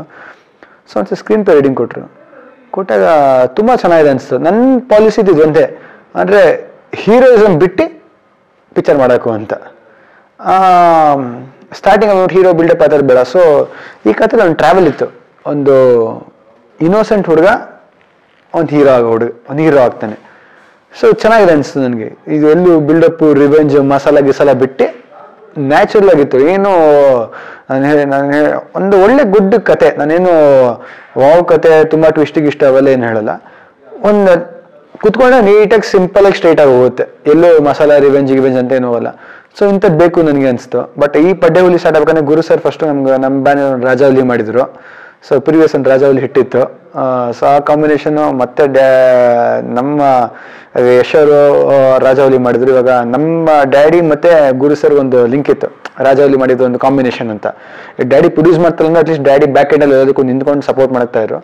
ಸೊ ನಾನು ಅವಾಗ ಕೇಳಿದೆ ನಮ್ಮ ಪಡ್ಡೆ ಹುಲಿಗೆ ಏನಂತ ಹೇಳಿದ್ರೆ, ನನ್ನ ಲಕ್ಕು ಏನಂತ ಹೇಳಿದ್ರೆ, ಸ್ಟಾರ್ಟಿಂಗಲ್ಲಿ ಫಸ್ಟ್ ಅವಾಗ ಯಶೋದನ್ನ ಮತ್ತೆ ಸುದೀಪ್ ಸರ್ನೆಲ್ಲ ಕೇಳಿದಾಗ ಮಾಡು ಅಂತ ಹೇಳಿದ್ರು. ಬಟ್ ಏನಾಯ್ತು ಅಂದರೆ ಇಡೀ ಇಂಡಸ್ಟ್ರಿ ಇವತ್ತು ತುಂಬ ಸಪೋರ್ಟ್ ಮಾಡ್ತಾರೆ. ಆಮೇಲೆ it is not because of just ಒಂದು ಪ್ರೊಡ್ಯೂಸರ್ ಮಗ ಅಂತ ಇದ್ದ ಒಂದು ಸುಮ್ಮನೆ ಹೇಳಬೇಕು ಅಂತ ಸಪೋರ್ಟ್ ಮಾಡ್ತಾಯಿಲ್ಲ. ಎಲ್ಲರೂ ನಾನು ಚಿಕ್ಕ ಹುಡುಗ ಇರೋದ್ರಿಂದ ಎಲ್ಲರೂ ನಾನು ನೋಡಿದ್ದಾರೆ. ನಾನು ಚಿಕ್ಕ ಹುಡುಗ, ನಾನು ಎಲ್ಲರೂ ನೋಡ್ಕೊಂಡು ಬೆಳೆದಿದ್ದೀನಿ. ಸೊ ಒಂಥರ ಗಿಫ್ಟ್ ಅಂತ ಹೇಳೋದು, ಒಂಥರ ಬೂನ್ ಅಂತ ಹೇಳೋದು ನನಗೆ ನಿನ್ನೆ ದರ್ಶನ್ ಸರ್ ಟ್ರೈಲರ್ ಲಾಂಚ್ ಮಾಡಿಕೊಟ್ರು. ದರ್ಶನ್ ಸರ್ ತುಂಬ ಇಷ್ಟಪಟ್ಟರು. ಫೈಟ್ಸು ತುಂಬ ಚೆನ್ನಾಗಿದೆ ಕಣೋ, ತುಂಬ ಚೆನ್ನಾಗಿ ಮಾಡೋ ಅಂತ ಸಪೋರ್ಟ್ ಮಾಡಿದ್ರು. ದರ್ಶನ್ ಸರ್ ಅಷ್ಟು ಪರಿಚಯ ಇಲ್ಲ, ಇವಾಗ ಪರಿಚಯ ಆಗಿರೋದ್ರಿಂದ ನನಗೆ ಇಷ್ಟು ಸಪೋರ್ಟ್ ಮಾಡ್ತಾ ಇದ್ದಾರೆ ದರ್ಶನ್ ಸರ್, ನನಗೂ ತುಂಬ ಖುಷಿ ಆಗೋಯಿತು. ರಕ್ಷಿತ್ ಶೆಟ್ಟಿ ಅವರು I think it will always be special to me because ನನ್ನ ಮೂವಿಲಿ ಒಂದು ಗೆಸ್ಟ್ ಅಪಿಯರೆನ್ಸ್ ಕ್ಯಾರಿ ಮಾಡಿದ್ದಾರೆ. ಅವರು ನನ್ನ ಸೀನಿಯರ್ ಆಗಿ ಒಂದು ಗೆಸ್ಟ್ ಅಪಿಯರೆನ್ಸ್ ಮಾಡಿದ್ದಾರೆ. ಸೊ ಒಂದು ಚಿಕ್ಕ ಒಂದು ಸೀನಿಗೆ ಬರ್ತಾರೆ. ಸೊ ತುಂಬ ಖುಷಿ ಆಯ್ತು ಅವ್ರು ಬಂದು. ಯಾಕಂದರೆ ನಾನು ಒಬ್ಬ ಇಂಡಸ್ಟ್ರಿ ಹೊಸ ಹುಡುಗ ಆದರೂ ಒಂದು ಪಡ್ಡೆ ಹುಲಿ ಅಂತ ಒಂದು ಸಿನಿಮಾ ಮಾಡ್ತಾ ಏನೇ ಮಾಡಿದ್ರು ಒಂದು ಬ್ಯಾಕಪ್ ಬೇಕು, ಒಂದು ಹೊಸಬ ಅಂತ ಹೇಳಿದಾಗ ಒಂದು ಸಪೋರ್ಟ್ ಮಾಡೋಕ್ಕೆ ಎಲ್ಲ ದೊಡ್ಡವ್ರು ಬೇಕು ಸಪೋರ್ಟ್ ಮಾಡೋದಕ್ಕೆ. ಸೊ ರಕ್ಷಿತ್ ಅವರು ಸಪೋರ್ಟ್ ಮಾಡ್ತಾರೆ. ಆಮೇಲೆ ಎಲ್ಲ ಆ್ಯಕ್ಟರ್ಸು. ಸೊ ನಿಜವಾಗಿ ಹೇಳ್ಬೇಕಂದ್ರೆ ಇದು ಯಾವುದೂ ಸುಮ್ಮನೆ ಹೇಳ್ತಾಯಿಲ್ಲ, ಇಲ್ಲ ಯಾವುದೂ ಸುಮ್ಮನೆ ಜಸ್ಟ್ ಆ್ಯಕ್ಟರ್ಸ್ ಹೆಸರು ಹೇಳಬೇಕು, ಇಲ್ಲ ಸೌಂಡ್ ಆಗುತ್ತೆ, ಅವೆಲ್ಲ ಯಾವುದೂ ಇಲ್ಲ. ಯಾಕಂದ್ರೆ ನಾನು ಚಿಕ್ಕ ವಯಸ್ಸನ್ನ ಆ್ಯಕ್ಟರ್ಸ್ ಜೊತೆ ಬೆಳೆದವನು, ಆ್ಯಕ್ಟರ್ಸ್ ಜೊತೆ ಬಂದವನು, ನೋಡ್ಕೊಂಡು ಬಂದವನು. ಯಾವುದು ನಿನ್ನೆ ಹೋಗ್ಬಿಟ್ಟು ಸುಮ್ಮನೆ ಪ್ರಮೋಷನ್ ಮಾಡ್ಕೊಂಡು ಹೆಸರು ಹೇಳಬೇಕು ಅಂತ ಇಂಟೆನ್ಷನ್ ಇಲ್ಲ, ಯಾವುದೂ ಇಲ್ಲ. ಸೊ ನಾನು ಚಿಕ್ಕ ವಯಸ್ಸಿನ ಅವ್ರ ಜೊತೆ ನೋಡ್ಕೊಂಡು ಬೆಳೆದಿರೋನು. ಅವರು ನಾನು ಚಿಕ್ಕ ವಯಸ್ಸಿಂದ ದೊಡ್ಡನಾಗಿರೋ ತನಕ ನೋಡಿದ್ದಾರೆ. ಸೊ ಎಲ್ಲರೂ ತುಂಬ ಸಪೋರ್ಟ್ ಮಾಡಿ, ತುಂಬ ಎಲ್ಲರೂ ಹಿಂಗೆ ಮಾಡು ಚಿನ್ನ, ಹಂಗೆ ಮಾಡೋ ಚಿನ್ನ, ಪ್ರತಿಯೊಬ್ಬರು ಮುರಳಿ ಸರ್ ಆಗೋದು, ಗಣೇಶ್ ಸರ್ ಆಗೋದು, ಉಪ್ಪಿ ಸರ್ ಆಗೋದು, ವಿಜಯ್ ಆಗೋದು, ಎಲ್ಲರೂ ಎಷ್ಟು ಸಪೋರ್ಟ್ ಮಾಡ್ತಾರೆ ಅಂದರೆ ಅಷ್ಟು ಸಪೋರ್ಟ್ ಮಾಡಿ ನನಗೆ ಖುಷಿ ಆಗ್ತಾಯಿದೆ. ಸೊ ಒಂದು ಪಡ್ಡೆ ಹುಲಿ ಒಂದು ಒಳ್ಳೆ ಸಿನಿಮಾ ಆಗುತ್ತೆ ಅಂತ ನಾನು ಯೋಚನೆ ಮಾಡ್ತಾಯಿದ್ದೀನಿ. ಯಾವತ್ತೂ ಒಂದು ಸ್ಕೂಲಿಂದಾಗಲಿ ಎಲ್ಲರಿಗೂ ಆಗಲಿ ಒಂದು ಎಕ್ಸಾಮ್ ಬಂದಾಗ ಪಾಸ್ ಆಗಬೇಕು ಅಂತ ಅನ್ಕೋತೀವಿ. ಸೊ ನನ್ನ ಲೈಫಲ್ಲಿ ಫಸ್ಟ್ ಎಕ್ಸಾಮ್ ಅಂತ ಅನ್ಕೋತೀನಿ ಪಡ್ಡೆ ಹುಲಿನ. ಇದ್ರಲ್ಲಿ ಪಾಸ್ ಆಗಬೇಕು ಅಂತ ಅಂದ್ಕೊಂಡಿಲ್ಲ, ನಾನು ಡಿಸ್ಟಿಂಕ್ಷನ್ ಬರಬೇಕು ಅಂತ ಅಂದ್ಕೊತೀನಿ ನಿಜವಾಗ್ಲೂ. ಹಾನೆಸ್ಟಾಗೆ ಇದು ನಾನು ಈಗೋ ಇಂದ ಹೇಳ್ತಲ್ಲ, ಇಲ್ಲ ಓವರ್ ಕಾನ್ಫಿಡೆನ್ಸ್ ಇಂದ ಹೇಳ್ತಲ್ಲ. ನಮ್ಮ ಎಫರ್ಟ್, ಆಮೇಲೆ ಪ್ರತಿಯೊಬ್ಬರು ಒಂದು ಕೆಲಸ ಮಾಡೋ ಒಂದು ಖುಷಿ ಇರ್ತಲ್ಲ, ಮಾಡಿದೆ ಚೆನ್ನಾಗೆ ಅಂತ, ಆ ಖುಷಿಯಿಂದ ನಾನು ಪಾಸಾಗಿ ಕೆಲಸ ಮಾಡಿದ್ದೀನಿ ಅಂತ ಹೇಳ್ತೀನಿ. ಬಟ್ ಅದು ನಂಗೆ ಇಷ್ಟ ಇಲ್ಲ. ನಾನು ಡಿಸ್ಟಿಂಕ್ಷನ್ನೇ ಬರಬೇಕು, ಡಿಸ್ಟಿಂಕ್ಷನ್ಲೇ ಪಾಸ್ ಆಗಬೇಕು ಅಂತ ವೆಯ್ಟ್ ಮಾಡ್ತೀನಿ ಪಡ್ಡೆ ಹುಲಿ ಒಂದು ಸಿನಿಮಾಗೆ. ಸೊ ಆಡಿಯನ್ಸ್ ಏನು ಎಕ್ಸ್ಪೆಕ್ಟ್ ಮಾಡಬೇಕು ಅಂತ ಹೇಳಿದ್ರೆ, ಒಂದು ಹೊಸ ಹುಡುಗನ ಯಾವುದೇ ರೀತಿ ಬಿಲ್ಡಪ್ ಇಲ್ದರೆ ಇಲ್ಲಿ ಮಸಾಲೆ ಇಲ್ದರೆ ಅಂದರೆ ಓವರಲ್ಲಿ ನನಗೇನು ಕತೆ ಇದಾಗಿದೆ ಅಂತ ಹೇಳಿದ್ರೆ ಇಷ್ಟ ಆಗಿದೆ ಅಂತ ಹೇಳಿದ್ರೆ ನನ್ನ ಕಾಲೇಜ್ ಸ್ಟೋರಿ ನನ್ನ ಲೈಫ್ ಸ್ಟೋರಿ ಎಲ್ಲೋ ನಾವು ಕಾಲೇಜಲ್ಲಿ ಆಡ್ದಂಗೆ ನಾವು ಕಾಲೇಜಲ್ಲಿ ಮಜಾ ಮಾಡ್ದಂಗೆ ಅವೆಲ್ಲ ಮತ್ತೆ ಇಲ್ಲಿ ಕಾಣಿಸ್ತು. ಇವಾಗ ನಾವು ಹೆಂಗಾರ ಥಿಯೇಟರ್ ಕೂತ್ಕೊಂಡು ನೋಡ್ಬೇಕಂದ್ರೆ ನಾನೇ ಆಡಿಯನ್ಸ್ ಆಗಿ ಥಿಯೇಟರ್ ಕೂತ್ಕೊಂಡು ನೋಡ್ಬೇಕಂದ್ರೆ ಮಗ ಇನ್ನು ಕಾಲೇಜಲ್ಲಿ ಮಾಡಿದಲ್ಲ ಅಂತ ಹೇಳ್ತೀವಿ. ಸೊ ಈ ಇಡೀ ಮೂವಿಲಿ ಎಷ್ಟೊಂದು ಸೀನ್ಸು ಆಗ ಅನ್ಸುತ್ತೆ ಈ ಮಗ ಇದನ್ನು ನಾವು ಕಾಲೇಜಲ್ಲಿ ಮಾಡಿದೀವಿ ಅಂತ. ಸೊ ಅದು ನನಗೆ ಸಿಕ್ಕಾಪಟ್ಟೆ ಇಷ್ಟ ಆಯ್ತು. ಆಮೇಲೆ ಪ್ರತಿಯೊಬ್ರು ಒಂದು ಲೈಫು ಒಂದು ಕಡೆ ಲೈಫ್ ಚೂಸ್ ಮಾಡ್ತಾ ಇರ್ತಾರೆ, ಇನ್ನೊಂದು ಕಡೆ ಆಂಬಿಷನ್ನೇ ಬೇರೆ ಇರುತ್ತೆ. ಇವಾಗ ಕೆಲವರಿಗೆ ಪೊಲೀಸ್ ಆಗಬೇಕು ಅಂತ ಇರುತ್ತೆ, IAS ಆಫೀಸರ್ ಆಗಬೇಕು ಅಂತ ಇರುತ್ತೆ.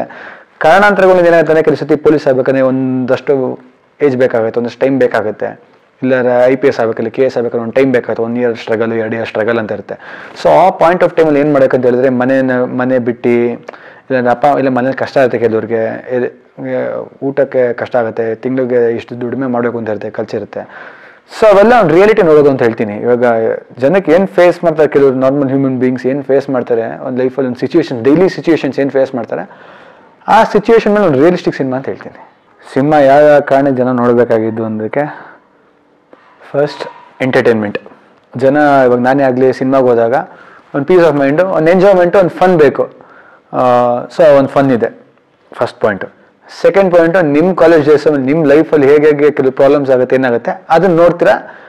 ಆಮೇಲೆ ಆ ಪ್ರಾಬ್ಲಮ್ಸ್ನ ಸಾಲ್ವ್ ಮಾಡಿದ್ರೆ ಇವತ್ತು ಆ ಪ್ರಾಬ್ಲಮ್ ನೋಡಿದ್ರೆ ನಗು ಬರುತ್ತೆ, ಹಿಂಗಾಗಿತ್ತಲ್ಲ ಅಂತ. ಮೂರನೇದು ಮ್ಯೂಸಿಕ್. ಮೂರನೇದಲ್ಲ ಮೊದಲನೇದು ಮ್ಯೂಸಿಕ್. ಇಡೀ ಪಿಕ್ಚರಲ್ಲಿ the music will haunt you. ಇವಾಗ ಹೇಗೆ ಒಂದು ಮುಂಗಾರು ಮಳೆ ಬಂದಾಗ ನಾವು ಇವತ್ತಿಗೂ ಸಾಂಗ್ಸ್ ಕೇಳಿ ಇಷ್ಟಪಡ್ತೀವೋ, ಪಡ್ಡಲ್ಲಿ ನಿಜವಾಗ ಸಾಂಗ್ಸ್ ಇದೆ. ಒಂದು ಆಶಿಕಿ ಬಂದಾಗ ಹೇಗೆ ಒಂದು ಸಾಂಗ್ಸ್ ಫ್ಲೇವರ್ ಬಂತು ಮಜಾ ಬರುತ್ತೋ ಹಿಂದಿಲಿ, ಅದೇ ಥರ ಒಂದು ಕನ್ನಡದಲ್ಲಿ ಒಂದು ರಾಕ್ ಸ್ಟಾರ್ ಒಂದು ಇವತ್ತಿನ ದಿವಸಕ್ಕೆ ರ್ಯಾಪು ರಾಕು ಈ ಥರ ಮ್ಯೂಸಿಕ್ ತುಂಬ ಇಷ್ಟಪಡ್ತಾ ಇದೀವಿ. ಸೊ ಆ ಪ್ಯಾಟರ್ನ್ ಇಟ್ಕೊಂಡು 1 year 1.5 year ಮುಂಚೆನೇ ವರ್ಕ್ ಮಾಡಿಕೊಂಡು ಅದನ್ನು ತಂದಿದ್ದೀವಿ. ಸೊ ಲಕ್ಕಿಲಿ ಆ ಟ್ರೆಂಡ್ ಇವತ್ತು ಓಡ್ತಾ ಇದೆ. ಸೊ ನಾವು ಟ್ರೆಂಡ್ ಟೈಮು ಕರೆಕ್ಟಾಗಿ ಬಂದಿದ್ದೀವಿ, ಟ್ರೆಂಡ್ನ ಮ್ಯಾಚ್ ಮಾಡ್ತಾ ಇದೀವಿ ಅಂತ ಹೇಳ್ತೀನಿ. ಆಮೇಲೆ ಮೇನ್ ಆ್ಯಕ್ಷನ್ಸ್. ಐ ಥಿಂಕ್ ಎಲ್ಲರಿಗೂ ತುಂಬ ಆ್ಯಕ್ಷನ್ಸ್ ಇಷ್ಟ ಆಗುತ್ತೆ ಅನಿಸುತ್ತೆ. ನಾನು ಆಮೇಲೆ ಬಿಗ್ ಫ್ಯಾನ್. ನಮ್ಮ ಸ್ಯಾಂಡಲ್ವುಡಲ್ಲಿ ಎಷ್ಟು ಎಲ್ಲ ಹೀರೋಗಳು ನೋಡ್ಕೊಂಡು ನಾನು ಬೆಳೆದಿದ್ದೆ ಆ್ಯಕ್ಟಿಂಗ್ ಸ್ಕೂಲ್ ಹೋಗ್ಬೇಕಂದ್ರೆ. ಬಟ್ ನಾವು presently follow this tiger Shroff on Bollywood. ಅವ್ರ ಆ್ಯಕ್ಷನ್ಸ್ ಏನು ಮಾಡ್ತಾರೆ ಕ್ರೇಜಿಯಾಗಿ ಮಾಡ್ತಾರೆ, ಜಂಪ್ ಮಾಡ್ಕೊಂಡು ಎಗರ್ಕೊಂಡೆಲ್ಲ. ಸೊ ಎಲ್ಲರೂ ನೋಡ್ಬೇಕಂದ್ರೆ ಓಯ್ ವಾವ್ ಅಂತ ಹೇಳ್ತಾರೆ. ಸೊ ನಾನು ಟೇಕ್ಕೊಂಡು ನಾನು ಬ್ಲ್ಯಾಕ್ ಬೆಲ್ಟ್ ಚಾಂಪಿಯನ್ ನಾನು ಟೇಕ್ಕೊಂಡಲ್ಲಿ. ಸೊ ನಾನು ಅದೇ ಥರ ಆ್ಯಕ್ಷನ್ಸ್ ಟ್ರೈ ಮಾಡಿದ್ದೀನಿ. ಸೊ ಜನಕ್ಕೆ ಆ್ಯಕ್ಷನ್ಸ್ 100% ಇಷ್ಟ ಆಗುತ್ತೆ. ಫಸ್ಟ್ ಡೇ ಹೀರೋಯಿನ್ ಅಂತ ಕರೆಸಿದ್ರು, ನಪ್ಪ ಬಂದಿದ್ರು, ನಮ್ಮ ಪ್ರೊಡ್ಯೂಸರ್ ಬಂದಿದ್ರು ರಮೇಶ್ ಅಣ್ಣ. ಸೊ ಅವ್ರು ಬಂದು ಹೀರೋಯಿನ್ ಇವರೇ ಅಂತ ಹೇಳಿದ್ರು. ಡೈರೆಕ್ಟ್ರು, ಅಣ್ಣ ನೀವು ಹೊರಗಡೆ ಹೋಗಿ ಪಕ್ಕದಲ್ಲಿ ನಿಂತ್ಕೊಂಡು ಟೆಸ್ಟ್ ಮಾಡ್ತೀವಿ, ಫೋಟೋ ತೆಗ್ದು ನೋಡ್ಬೇಕು ಪೇರ್ ಹೆಂಗಿದೆ ಅಂತ. ಸರಿ ಅಂದರು. ಫೋಟೋ ಅಂದರು. ಹೇಳಿದೆ ಬನ್ನಿ ಅಂತ. ನಿಜವಾಗ ಹೇಳ್ತಿದ್ದು. ಅಂದರೆ ಹುಡುಗಿರು ಫ್ರೆಂಡ್ಸ್ ಇರ್ತಾರೆ, ನನಗೂ ಇರ್ತಾರೆ, ಎಲ್ಲರಿಗೂ ಇರ್ತಾರೆ ಹುಡುಗಿ ಫ್ರೆಂಡ್ಸ್. ಅಂದರೆ ಕಾಲೇಜಲ್ಲಿ ನಮ್ಮ ಫ್ರೆಂಡ್ಸ್ ಇರೋದು ಅವ್ರ ಹತ್ರ ಮಾತಾಡೋದು, ಏನಮ್ಮ ಆರಾಮ ಬರಮ್ಮ ಹೋಗಮ್ಮ ಅಂತ ಮಾತಾಡ್ಕೊಂಡಿರೋದು. ಬಟ್ ಗೊತ್ತಿಲ್ಲ ಹುಡುಗಿ ಸಡನ್ ಬಂದು ಪಕ್ಕದಲ್ಲಿ ನಿಂತ್ಕೊ ಅಂತ ಹೇಳಿದ್ರೆ, ಕೈ ಹಿಡ್ಕೊ ಅಂತ ಹೇಳಿದ್ರೆ ಭಯ ಸ್ಟಾರ್ಟ್ ಆಗಿಬಿಡುತ್ತೆ ಅಂತಾರೆ ಅದು. ಸೊ ಟೆನ್ಷನ್ ಆಗೋಯ್ತು ಅವಾಗ. ಅದಾದಮೇಲೆ ಯಾಕೋ ಲವ್ ಎಪಿಸೋಡ್ಸ್ ಎಲ್ಲ ಕಷ್ಟ ಆಗುತ್ತೆ, ರಿಹರ್ಸಲ್ಸ್ ಮಾಡೋಕೆ ಅಂತ ಹೇಳಿದ್ರು. ಸೊ ಸ್ಟಾರ್ಟಿಂಗಲ್ಲಿ ರಿಹರ್ಸಲ್ಸ್ ಬರೋದು ನಿಶ್ವಿಕಾ ಅವರು. ಅವ್ರು ಹೇಳ್ದಂಗೆ 3 ಸಿನಿಮಾ ಆ್ಯಕ್ಟ್ ಮಾಡಿದ್ದಾರೆ. ನಿಶ್ವಿಕಾ ಬಗ್ಗೆ ನಾನು ಹೇಳಿದ್ದೇನೆ ಏನಂತ ಹೇಳಿದ್ರೆ ಮೊನ್ನೆ ಯಾರಿಗೂ ಹೇಳ್ತಾ ಇದ್ದೆ. I think for today's Sandalwood ಇವತ್ತು ಯಾರು ಇದ್ದಾರೋ youngsters heroines, I think Nishvika is one of the best heroines. She is very very expressive and she acts very good. She nose the lines well. ಎಲ್ಲೂ ಡೈಲಾಗ್ ಮರೆಯಲ್ಲ. ಬಿಕಾಸ್ ನಾನು ನಾಟಕನ ಬಂದಿರೋದ್ರಿಂದ ನನಗೆ director ಇನ್ನೊಂದು ಜ್ಞಾಪಕ ಇದೆ, ಇವತ್ತು ರೇಗಿಸ್ತಾರೆ. ಇಡೀ ಪಿಕ್ಚರ್ ಒಂದ್ಸತಿ ಮಾಸ್ಟರ್ ಶಾಟ್ ಇಕ್ಲಾ ಅಂತ ಹೇಳ್ತಾರೆ. ನಾನು ರೆಡಿ ಸರ್ ಇಡೋಣ ಅಂತ ಹೇಳ್ತೀನಿ. ಯಾಕಂದ್ರೆ ನಾನು ನಾಟಕ ಬೇಸಿಂದ ಬಂದಿರೋದ್ರಿಂದ ನನಗೆಲ್ಲ ಡೈಲಾಗು ಪೇಜ್ ಇರಕಿಟ್ಲೆ ನನಗೆ ಹೇಳೋ ಅಭ್ಯಾಸ. ಸೊ ನಿಶ್ವಿಕಾ ಅವರು ನಾನು ನೋಡಿದೆ, ಅವರು ಡೈಲಾಗು ಬಾಯಲ್ಲಿ ಹಿಡ್ಕೊಂಡು ಮಾಡ್ತಾರೆ. ಸೊ ಒಂದು ಏನೇ ಆಗಲಿ ಒಂದು ರಿಹರ್ಸಲಲ್ಲಿ ಒಂದು ಬಾಂಡಿಂಗ್ ಇತ್ತು. ನಾನು ಅಮಿತ್, ನಿಶ್ವಿಕಾ, ಸಿದ್ದು ಎಲ್ಲರೂ ಮಾಡ್ತಾರೆ ಒಟ್ಟಿಗೆ. ಏನಂದರೆ ಒಂದು ಅವ್ರು ಚೆನ್ನಾಗಿ ಮಾಡ್ತಾರೆ ಅಂತ ಹೇಳಿದ್ರೆ ನಾನು ಚೆನ್ನಾಗಿ ಮಾಡೋಕೆ ಒಂದು ಚಾಲೆಂಜ್ ಇರುತ್ತೆ. ಸೊ ನನ್ನಲ್ಲಿ ಆ ಚಾಲೆಂಜ್ ಇತ್ತು. ಇವರೆಲ್ಲ 3 ಮೂವಿ, ಅಮಿತ್ ಈ ಕಡೆ 23-30 ಮೂವಿ, ಇವರೆಲ್ಲ ಸೂಪರ್ ಆಗಿ ಮಾಡ್ತಾರೆ ಗುರು. ಬಟ್ ನಾನು ಬಿಡಬಾರ್ದು, ಒಯ್ಬೇಕಲ್ಲ ಹೆಂಗಾರ ಮಾಡಿ ಅಂತ ಡಿಸೈಡ್ ಆಗಿದೆ. ಈ ಪಿಕ್ಚರ್ ಹೀರೋ ನಾನಲ್ವಾ. ಸೊ ನಾನೇ ನಾನೇ ಸೂಪರ್ ಆಗಿರ್ಬೇಕು, ನಾನೇ ಬೆಸ್ಟ್ ಆಗಿರ್ಬೇಕು. ಸೊ ಆದಷ್ಟು ತುಂಬ ಹಾರ್ಡ್ ವರ್ಕ್ ಮಾಡಿ ಇದು ಮಾಡಿದ್ದೀನಿ. ಅವರು ಎಲ್ಲ ತುಂಬ ಸಪೋರ್ಟ್ ಮಾಡಿದ್ರು. ನಿಶ್ವಿಕನು ತುಂಬ, ಯಾಕಂದ್ರೆ ನಾನು ದಿನ ರಿಹರ್ಸಲ್ಸ್ ಮಾಡೋಕೆ ನಾನು ಹೇಳಿದೆ ನಾನೇನು ಹೇಳಿದೆ ಏನಂದರೆ, ಒಂದು ಸಿನಿಮಾ ಅಂತ ಆದಾಗ ಒಂದು ದೊಡ್ಡದು ಆ್ಯಕ್ಚುಲಿ ಸಿನಿಮಾ ಸ್ಪಾಟಲ್ಲಿ ಆ್ಯಕ್ಟಿಂಗ್ ಮಾಡ್ತೀನಿ ಅಂದರೆ ಓಕೆ ಕರೆಕ್ಟ್. ಬಟ್ ನಾನೇನು ಹೇಳಿದೆ ಅಂತ ಹೇಳಿದ್ರೆ, ಇಲ್ಲಿ 3-4 ಕ್ಯಾರೆಕ್ಟರ್ ಬರುತ್ತೆ ನನ್ನ ಮೂವಿಲಿ. ಸೊ ಒಂದೊಂದು ಕ್ಯಾರೆಕ್ಟರ್ಗೆ ಒಂದೊಂದು ವೇರಿಯೇಷನ್ ಬೇಕು. ಯಾಕಂದ್ರೆ ನಾನು ಥಿಯೇಟ್ರಿಂದ ಬಂದಿರೋನು ಅದೇ ಯಾಕೆ ಹಂಗಿದೆ, ಲುಕ್ ಮಾತ್ರ ಚೇಂಜ್ ಇದೆ, ಮಾತಾಡೋದು ಶೈಲಿ ಸೇಮ್ ಇದೆ. ಹೇರ್ ಸ್ಟೈಲ್ ಮತ್ತೆ ಚೇಂಜ್ ಇದೆ, ಮಾತಾಡೋ ರೀತಿ ಸೇಮ್ ಇದೆ, ರಿಯಾಕ್ಷನ್ ರೀತಿ ಸೇಮ್ ಇದೆ. ಸೊ ಏನು ಮಾಡಿದೆ ಅಂದರೆ ನಾವೇ ಚಿಕ್ಕ ವಯಸ್ಸಲ್ಲಿ ರಿಯಾಕ್ಟ್ ಮಾಡ್ದಂಗೆ ಇವತ್ತಿನ ದಿವಸ ರಿಯಾಕ್ಟ್ ಮಾಡಲ್ಲ. ಸೊ ಕ್ಯಾರೆಕ್ಟ್ರು ಬೆಳೀತಾ ಬೆಳೀತಾ ಬೆಳೀತಾ ಟ್ರಾನ್ಸಿಷನ್ಸ್ ಇರುತ್ತೆ. ಸೊ ನನ್ನ 3 ಕ್ಯಾರೆಕ್ಟರ್ ಮೂಲ ಏನಿದೆ 3 ಲುಕ್ಕು. ಸೊ ಒಂದೊಂದು ಕ್ಯಾರೆಕ್ಟರ್ ಒಂದೊಂದು ಥರ ಬಿಹೇವ್ ಮಾಡ್ತಾರೆ, ಏಜ್ ತಕ್ಕನಾಗೆ ಅದನ್ನು ಪ್ರಿಪೇರ್ ಮಾಡ್ಕೊಂಡಿದ್ರಿ. ಸೊ ದಿನ ರಿಹರ್ಸಲ್ಸ್ ಬಂದರು. I think I am very grateful to her and to the whole ನಮ್ಮ ಬೇರೆ ಅಮಿತ್ ಆಗಲಿ ಸಿದ್ದು ಆಗಲಿ ಯಾರಾಗ್ಬೋದು, ನಿಶಿಕ್ ಅವ್ರಿಗೆ ಕಾಟನ ಕೊಟ್ಟಿದ್ದು ಕೆಲವು ಸತಿ. ಯಾಕಂದ್ರೆ ನನಗೆ ಹುಡುಗಿ ನಂಗೆ ಹ್ಯಾಂಡ್ ಮಾಡೋಕ್ಕೆ ಗೊತ್ತಿಲ್ಲ. ಸಾಂಗ್ ಸ್ಟೆಪ್ಸ್ ಕೆಲವು ಸತಿ ಇರುತ್ತೆ, ಹಿಂಗೆ ಹಿಡ್ಕೊಂಡು ಹಿಂಗೆಲ್ಲ ಆಡೋ ಥರ ಇರುತ್ತೆ ಸಾಂಗ್ ಸ್ಟೆಪ್ಸಲ್ಲಿ. ನಾನು ಯಾವ ರೇಂಜ್ ಗ್ರಾಫಿ ಇದೆ ಅಂದರೆ ಅವ್ರಿಗೆ ಹಿಂಗೆ ಅಂತಾರೆ, ಅವ್ರ ಕೈಗಳೆಲ್ಲ ರೆಡ್ ಆಗ್ತಾ ಇತ್ತು. ಸೊ ನಾನು ಅವ್ರಿಗೆ ಹೇಳ್ತೀನಿ ಇವತ್ತು I am sorry. But overall movie ತುಂಬ ಚೆನ್ನಾಗಿ ಬಂದಿದೆ. ಆಮೇಲೆ ಮೂವಿ ಬಗ್ಗೆ ಕೊನೆಯದಾಗಿ ಹೇಳ್ಬೇಕಂತ ಹೇಳಿದ್ರೆ, ನಾನು ಏನೇ ಟ್ಯಾಲೆಂಟ್ ಇದೆ ಆಮೇಲೆ ನಂತರ ಟ್ಯಾಲೆಂಟೆಡ್ ಇದ್ದಾರೆ ತುಂಬ ಜನ ಇದ್ದಾರೆ. ಹಾನೆಸ್ಟಾಗಿ ತುಂಬ ಜನ ಇದ್ದಾರೆ. ಡ್ಯಾನ್ಸ್ ಮಾಡೋರು ತುಂಬ ಜನ ಇದ್ದಾರೆ, ಫೈಟ್ ಮಾಡೋರು ತುಂಬ ಜನ ಇದ್ದಾರೆ, ನೋಡೋಕೆ ಚೆನ್ನಾಗಿ ತುಂಬ ಚೆನ್ನಾಗಿದ್ದಾರೆ, ಆ್ಯಕ್ಟಿಂಗ್ ಮಾಡೋರು ತುಂಬ ಚೆನ್ನಾಗಿದ್ದಾರೆ. ಸೊ ಏನೇ ಚೆನ್ನಾಗಿದ್ರು, ಏನೇ ಒಂದು ಕತೆ ಇದ್ರು, ಕತೆ ಮಾಡಿದ್ರು ತುಂಬ ಜನ ತುಂಬ ಕತೆಗಳು ಮಾಡ್ಕೊಂಡಿದ್ದಾರೆ. ಎಲ್ಲದಕ್ಕೂ ತೋರ್ಸಕ್ಕೆ ಒಂದು ಪ್ಲ್ಯಾಟ್ಫಾರ್ಮ್ ಬೇಕು. ಒಂದು ಪ್ಲ್ಯಾಟ್ಫಾರ್ಮ್ ಇಲ್ಲಂದ್ರೆ ಏನು ಮಾಡೋಕ್ಕಾಗಲ್ಲ. ಇವತ್ತು ನಾನು ರಾಕ್ ಸ್ಟಾರ್ ಲುಕ್ ಹಾಕೊಂಡು ಒಂದು ಕಾಸ್ಟ್ಯೂಮ್ ಇಟ್ಕೊಂಡು ಗಿಟಾರ್ ಹೇಳ್ತೀನಿ, ಪೋಸ್ಟ್ ಚೆನ್ನಾಗಿದೆ ಅಂದರೆ ಆ ಬಟ್ಟೆ, ಆ ಹಿಂದೆ ಸೆಟಪ್ಪು, ಆ ಲೈಟ್ಸು, ಅದ್ರ ಮೇಲೆ ವರ್ಕ್ ಮಾಡೋ ಪೀಪಲು. ಸೊ ಎಲ್ಲದನ್ನು ಕೊಟ್ಟಿರೋಕ್ಕೆ ಒಂದು ಪ್ರೊಡ್ಯೂಸರ್ ಮೇನ್.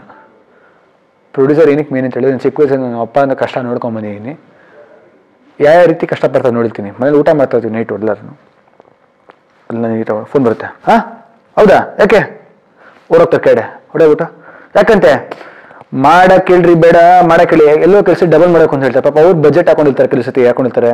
ಇನ್ನು ಪ್ರಾಬ್ಲಮ್ ಇಯರ್ಲಿ ಯಾರಿಗೂ ಗಲಾಟೆ ಆಗಿರುತ್ತೆ, ಪ್ರಾಬ್ಲಮ್ ಆಗಿರುತ್ತಾ, ಅಯ್ಯೋ ರಾಮ ಅಂತ ಕೂತ್ಕೋತಾರೆ. ಹಂಗಾರೆ ಪ್ರೊಡ್ಯೂಸರ್ ಲೈಫ್ ನಾನು ನೋಡಿದ್ದೀನಿ ಸರ್ ನಿಜವಾಗ್ಲೂ. ಹಂಗಾರೆ ಆಸ್ ಆ್ಯಕ್ಟರ್ ಅಂತ ಬಂದಾಗ ನಾನು 2 ಫೇಸ್ ಹೊಡಿ. ನಮ್ಮ ಡ್ಯಾಡಿಗೆ ಇವತ್ತು ನಾನು ಡೈಲಿ ಡಿಸ್ಕಸ್ ಮಾಡ್ತಾ ಇರ್ತೇನೆ. ಆ್ಯಕ್ಟರ್ ಅಂತ ಬಂದಾಗ ನನಗೆ ಅದು ಚೆನ್ನಾಗಿ ಕಾಣಿಸ್ಬೇಕು, ಡ್ಯಾಡಿ ನನಗೆ ಇದು ಚೆನ್ನಾಗಿ ಕಾಣಿಸ್ಬೇಕು, ನಾನು ಚೆನ್ನಾಗಿ ಕಾಣಿಸ್ಬೇಕು, ನಂಗೆ ಫೈಟ್ ಮಾಡೋಕೆ ಇನ್ನೊಂದು ದಿವಸ ಎಕ್ಸ್ಟ್ರಾ ಬೇಕು ಅಂತ. ಆದ್ರೆ ತಂದೆಯವರು ನಾನು ಚಿಕ್ಕ ವಯಸ್ಸಿಂದ ಅವ್ರ ಜೊತೆ ನಾನು ನೋಡ್ಕೊಂಡಿದ್ದರಿಂದ, ಫ್ಯಾಮಿಲಿಯಲ್ಲಿ ನೋಡಿರೋದ್ರಿಂದ ಅವ್ರಿಗೊಂದು ಬಜೆಟ್, ಒಂದು ಲಿಮಿಟೇಷನ್ಸ್ ಅಂತ ಇರುತ್ತೆ. ಅವ್ರು ಕಾಸು ಹಾಕೋರು, ಅವ್ರು ಕಾಸು ಬಂದ ತಾನೆ ವಾಪಸ್ ಅವ್ರ ಇನ್ವೆಸ್ಟ್ಮೆಂಟ್ ಅವ್ರು ಬಂದಿರೋದಿಲ್ಲ ಸಿನಿಮಾ ಮಾಡೋಕೆ. ಇಟ್ ಇಸ್ ಎ ಬಿಸ್ನೆಸ್ ಅಲ್ವಾ, ಎನಿ ಡೇ ಪ್ಯಾಷನ್ ಇದ್ರು ಒಂದು ಬಿಸ್ನೆಸ್. ಅವ್ರು ಕಾಸು ಹಾಕಿ ವಾಪಸ್ ಕಾಸು ಬರಬೇಕು. ಸೊ ಹಂಗಾರೆ ಹೆಂಗೆ ಪ್ರೊಡ್ಯೂಸರ್ ಪಾಪ ಹೆಂಗಾಗುತ್ತೆ ಕೆಲಸುತ್ತೆ ಅಂತ ಹೇಳಿದ್ರೆ, ಕಾಸು ಹಾಕ್ಬಿಟ್ಟು ಹೆಂಗಾಗುತ್ತೆ ಅಂದರೆ ಒಂಥರ ಅವರೇ ಮಾಡ್ತೀರಾ ಅಂತ. He's the king. ಅವ್ರು ಇರೋದಕ್ಕೆ ನಾವು ಇರೋದು. Director is the captain, but ಆ ಕ್ಯಾಪ್ಟನ್ ಬೋಟ್ ಓಡಿಸೋ ಕ್ಯಾಪ್ಟನ್ಗೆ ಬೋಟ್ ಕಟ್ಟದ ಪ್ರೊಡ್ಯೂಸರು. ಸೊ ಪ್ರೊಡ್ಯೂಸರ್ ಇಲ್ಲಂದ್ರೆ ಏನೂ ಇಲ್ಲ. ಸೊ ನನ್ನ ನಂಬ್ಕೊಂಡು ನನ್ನಂಥ ಹೊಸಬನ ಮೇಲೆ ಇಷ್ಟೆಲ್ಲ ಕಾಸು ಹಾಕಿ ನಾನು ರಿಹರ್ಸಲ್ ಮಾಡೋಕ್ಕೆ 2 ತಿಂಗಳು ಬೇಕು ಅಂತ ಹೇಳಿ ನಮ್ಗೆ ಅವಾಗ 5D ಕ್ಯಾಮ್ರಾ ಎಲ್ಲ ಕೊಟ್ಟು, ಆಮೇಲೆ ನನಗೆ ಒಳ್ಳೆ ಸಾಂಗ್ಸ್ ಕೊಟ್ಟು ಈ ಥರ ಸ್ಟಂಟ್ಸ್ ಮಾಡ್ತೀನಿ ಅಣ್ಣ, ನನಗೆ ಫ್ಯಾಂಟಮ್ ಕ್ಯಾಮ್ರಾ ಬೇಕು ಅಂತ ಹೇಳಿದಾಗ, ಆಮೇಲೆ ನಾನು ರಾಕ್ ಸ್ಟಾರ್ ಕೊನೆಗೆ ಅಣ್ಣ ರಾಕ್ ಸ್ಟಾರ್ ಅಂದರೆ ಪಿಕ್ಚರ್ ನಂಬೋ ಥರ ಹೆವಿ ಸೆಟಪ್ ಬೇಕು ಅಂತ ಹೇಳಿದಾಗ ಎಲ್ಲನೂ ಒದಗಿಸಿ ಎಲ್ಲನೂ ಕೊಟ್ಟಿರೋ ಪ್ರೊಡ್ಯೂಸರ್ಗೆ ನಾನು ನಿಜವಾಗ್ಲೂ ಹ್ಯಾಟ್ಸ್ ಆಫ್. ಪ್ರೊಡ್ಯೂಸರ್ಸು ನಮ್ಮಂಥ ಯಂಗ್ಸ್ಟರ್ಸ್ನ ಆಮೇಲೆ ಹೊಸಬನ್ನ ಎನ್ಕರೇಜ್ ಮಾಡೋಕ್ಕೂ, ಆಮೇಲೆ ನಾವು ಪ್ರೊಡ್ಯೂಸರ್ಸ್ಗೆ ಯಾವಾಗೂ ಹೀರೋಗಳು ಎಲ್ಲ ಜನರ ಆಶೀರ್ವಾದದಿಂದ ಎಲ್ಲ ಒಳ್ಳೇದಾಗ ಆಮೇಲೆ ನಾವು ಪ್ರೊಡ್ಯೂಸರ್ಸ್ಗೆ ಸಪೋರ್ಟ್ ಆಗಬೇಕು. ಐ ಥಿಂಕ್ ಒಂದು ಒಳ್ಳೆಯ ಕಾಂಬಿನೇಷನ್ ಇರಬೇಕು ಅನಿಸುತ್ತೆ ಪ್ರೊಡ್ಯೂಸರ್ಸ್ಗೂ ಹೀರೋಸ್ಗೂ. ಸೊ ನನ್ನ ಜರ್ನಿ ಹೇಳಿದ್ದೀನಿ ಇವತ್ತು ನಿಮಗೆ. ತುಂಬ ಕಷ್ಟಪಟ್ಟು ಇಷ್ಟಪಟ್ಟು ಬಂದಿದ್ದೀನಿ ಇಲ್ಲಿ ತನಕ. ಸೊ ನೀವೆಲ್ಲ ನೋಡಿ ಸಪೋರ್ಟ್ ಮಾಡಿ. ನಿಮ್ಗೆ ಹೇಗೆ ಡ್ರೀಮ್ಸ್ ಇತ್ತು ಕೆಲವ್ರಿಗೆ, ನಾನು ಹಂಗೆ ಮಾಡೋಕ್ಕೂ ಅದು ಮಾಡೋಕ್ಕೆ ಇದು ಮಾಡೋಕ್ಕೂ ಅಂತ, ಅದೇ ಡ್ರೀಮ್ಸ್ ಇಟ್ಕೊಂಡು ನಾನು ಬಂದಿರೋನು. 7 ವರ್ಷ ಒಂದು ಟ್ರಾವೆಲ್ಲು, ಒಂದು ಪ್ರಿಪ್ರೇಷನ್ ಮಾಡ್ಕೊಂಡು ಬಂದಿದ್ದೀನಿ. ಸೊ ನೀವು ಸಿನಿಮಾ ನೋಡಿ ನಿಮ್ಗೆ ನಿಜವಾಗ್ಲೂ ಇಷ್ಟ ಆಗುತ್ತೆ ಅನ್ಕೋತೀನಿ. ಸೊ ದಯವಿಟ್ಟು ನೋಡಿ ಸಪೋರ್ಟ್ ಮಾಡಿ, ನನ್ನಂಥ ಹೊಸಬ್ರನ್ನ ನೋಡಿ ಬೆಳೆಸಿ. Thank you. And piracy stop ಆಗಿತ್ತು, ಮತ್ತೆ ಸ್ಟಾರ್ಟ್ ಆಗಿದೆ. ಇದು ರೀಸೆಂಟಾಗಿ ಟೆಲಿಗ್ರಾಮ್ ಅಂತ ಒಂದು ಆ್ಯಪ್ ಇದೆ. ಆ್ಯಪಲ್ಲಿ ಲಿಂಕ್ಸ್ ಬರುತ್ತೆ, ಅದರಿಂದ ಡೌನ್ಲೋಡ್ ಮಾಡ್ಕೊಂಡು ಶೇರಿಟಲ್ಲಿ ನೋಡೋದು. ಮೊನ್ನೆ ಯಾರೋ ನನಗೆ ಯಾವುದೋ ಒಂದು ಪಿಕ್ಚರ್ ನೋಡ್ಬೇಕು ಅಂತ, ಕನ್ನಡ ಹೆಸರು ಹೇಳಲ್ಲ, ಮಗ ಆ ಪಿಕ್ಚರ್ ನೋಡ್ಬೇಕು ಅಂತ. ಗುರು ಇಲ್ಲೇ ಇದೆ ಗುರು, ಅವನು ಹೊಸಬ. ಗುರು ಇಲ್ಲೇ ಇದೆ ಗುರು, ಟೆಲಿಗ್ರಾಮಲ್ಲಿ ಲಿಂಕ್ ಕಳಿಸ್ತೀನಿ. ಟೆಲಿಗ್ರಾಮ ನಾನು ಹತ್ರ ಇಲ್ವೇ ಇಲ್ಲ ಅಂದೆ. ತಗೋ ಗುರು ಹಾಕು ಇಲ್ಲೇ ಫೋನಲ್ಲಿ ನೋಡು ಅಂದೆ. ಆಗ ಒಂದು ಸೆಕೆಂಡ್ ಅನ್ನಿಸ್ತು, ಏನು ಬಂದಿದೆ ಇಂಥವ್ರಿಗೆಲ್ಲ ಮಾಡೋರಿಗೆ. ಫಸ್ಟ್ ಅವ್ರು ಪೈರಸಿ ಮಾಡೋರಿಗೆ, ಸರ್ ನೀವು ಯಾರು ಮಾಡ್ತಿರೋ, ಏನೋ ಒಂದು ಎಫರ್ಟ್ ಹಾಕಿ ಏನೋ ಒಂದು ದೊಡ್ಡ ಬಿಸ್ನೆಸ್ ಮಾಡಿರ್ತೀರ, ಏನೋ ಮಾಡಿರ್ತೀರ, ಅದನ್ನ ಹಾಳು ಮಾಡೋ ಕೆಲಸಗಳು ದಯವಿಟ್ಟು ಮಾಡಿಬಿಡಿ. ನಾನು ಯಾರಿಗೂ ಹೇಳೋದು ಒಂದೇ, ಎಲ್ಲರಿಗೂ ಸಪೋರ್ಟ್ ಮಾಡೋಕ್ಕಾಗತ್ತಾ, ಸಪೋರ್ಟ್ ಮಾಡಿ. ಆಗಲ್ವಾ ಸುಮ್ಮನೆ ಇದ್ಬಿಡಿ, ದಯವಿಟ್ಟು ಸುಮ್ಮನೆ ಇದ್ಬಿಡಿ. ನೆಗೆಟಿವಿಟಿ ಸ್ಪ್ರೆಡ್ ಮಾಡಿಬಿಡಿ. ನೆಗೆಟಿವಿಟಿ ನಿಮ್ಮ ಮನಸ್ಸಲ್ಲಿ ಇಟ್ಕೊಳ್ಳಿ. ನಾನು ಹೊಸಬಾದ್ರೂ ಸರಿ ಹಳೆ ಬಾದ್ರೂ ಸರಿ ಇದೇ ಹೇಳೋದು, ಯಾರೇ ಅದು ಇದು ಹೇಳೋದು. ಸಪೋರ್ಟ್ ಮಾಡೋಕ್ಕಾಗತ್ತಾ ದಯವಿಟ್ಟು ಸಪೋರ್ಟ್ ಮಾಡಿ. ಯಾರನ್ನೂ ಕಾಲು ಹೇಳೋ ಕೆಲಸ ಮಾಡಿಬಿಡಿ. ಯಾಕಂದ್ರೆ ನಿಮ್ಮ ಕಾಲು ನೀವು ಒಬ್ಬರು ಕಾಲು ಹೇಳ್ತೀರ, ನಿಮ್ಮ ಕಾಲು ಹೇಳಕ್ಕೆ ಇನ್ನೊಬ್ಬ ಇದ್ದಿರ್ತಾನೆ, ಅಂತ ಕೆಲಸ ಮಾಡಿ. ಆಮೇಲೆ ಪೈರಸಿ, ನಾವು ಕನ್ನಡ ಸಿನಿಮಾಗಳು ಇವತ್ತು ಬೇರೆ ಬೇರೆ ಲೆವೆಲ್ಗೆ ಹೋಗ್ತಾ ಇದೀವಿ. ಈಗ ಒಂದು KGF ಮೊನ್ನೆ ಬಂದಾಗೂ ಪೈರಸಿ ಆಯಿತು. ಟಕ್ಕ ನಾನು ಫೋನ್ ಮಾಡಿಬಿಟ್ಟು, ಈಗ ಯಶೋರ್ ಬೆಸ್ಟ್ ಫ್ರೆಂಡ್ ಸೂರಿ ಅಂತಿದ್ದಾರೆ, ಫೋನ್ ಮಾಡಿಬಿಟ್ಟು ಸೂರಿ ಸರ್ ಹಿಂಗಾಗಿದೆ ಅಂದೆ. ಟಕ್ಕನ ಲಿಂಕ್ ಕಳಿಸ್ಬಿಟ್ಟು ಲಿಂಕ್ ಕಳಿಸಿ ರಿಪೋರ್ಟ್ ಮಾಡಿ ತೆಗ್ಸಿದ್ರು. ನಮ್ಮ ಸಿನಿಮಾಗಳು ನಾವೇ ಉದಾರ ಬೆಳೆಯೋದು ಬಿಡ್ತಲ್ಲ ಅಂತ ಹೇಳಿದ್ರೆ ಯಾರು ಬಿಡ್ತಾರೆ, ನೀವೇ ಸಪೋರ್ಟ್ ಮಾಡ್ತಲ್ಲ ಅಂದರೆ. ಸೊ ದಯವಿಟ್ಟು ಅವರು ಪೈರಸಿ ನೋಡ್ಲೂ ಬೇಡಿ, ಎಂಟರ್ಟೈನ್ ಮಾಡಿಬಿಡಿ. ನಿಮ್ಮ ಫ್ರೆಂಡ್ ಕಳಿಸಿದ್ರು ದಯವಿಟ್ಟು ಹೇಳಿ ಬಿಟ್ಟಾಕಿ ಅಂತ. ಯಾಕಂದರೆ ಒಬ್ಬ ಹೊಸ ಹುಡುಗ ಫಿಲಮ್ ಬೇರೆದಾರು ಬಂದಾಗ ನಾನೇನು ಕಷ್ಟಪಟ್ಟು, ನಾನು ಹೊಸಬ ಹುಡುಗ ಆಗಿ ನಾನೇನು ಕಷ್ಟಪಡ್ತೇನೆ ನನಗೆ ಗೊತ್ತು, ನಾನೇನು ಡಿಫಿಕಲ್ಟಿ ಫೇಸ್ ಮಾಡ್ತೇನೆ, ನಾನು ಎಷ್ಟು ಕಷ್ಟಪಡ್ತೇನೆ ಸಿನಿಮಾ ನಿಲ್ಸ್ಕೊಳ್ಳೋಕೆ ನನಗೆ ಗೊತ್ತು. ಅದೇ ಥರ ಪ್ರತಿಯೊಬ್ಬ ಮನುಷ್ಯನೂ ಸಿನಿಮಾ ನಿಲ್ಸ್ಕೊಳ್ಳೋಕೆ ಕಷ್ಟಪಡ್ತಾನೆ ಹೇಳ್ತಾರೆ. ಸೊ ಅಂಥ ಆಸೆಗಳನ್ನ ದಯವಿಟ್ಟು ಸಾಯಿಸ್ಬೇಡಿ. ಬೇಕಾದ್ರೆ ನೀವು ಪಿಕ್ಚರ್ ಕೆಲವು ಸತಿ ಏನೋ ಸಪೋರ್ಟ್ ಮಾಡೋಕ್ಕಾಗಿಲ್ಲ ದಯವಿಟ್ಟು ಪರವಾಗಿ ಬಿಟ್ಬಿಡಿ. ಅದೇ ನೆಗೆಟಿವಿಟಿ ಸ್ಪ್ರೆಡ್ ಮಾಡಿ ಈ ಥರ ಪೈರಸಿ ಮಾಡಿಬಿಡಿ ದಯವಿಟ್ಟು. Thank you.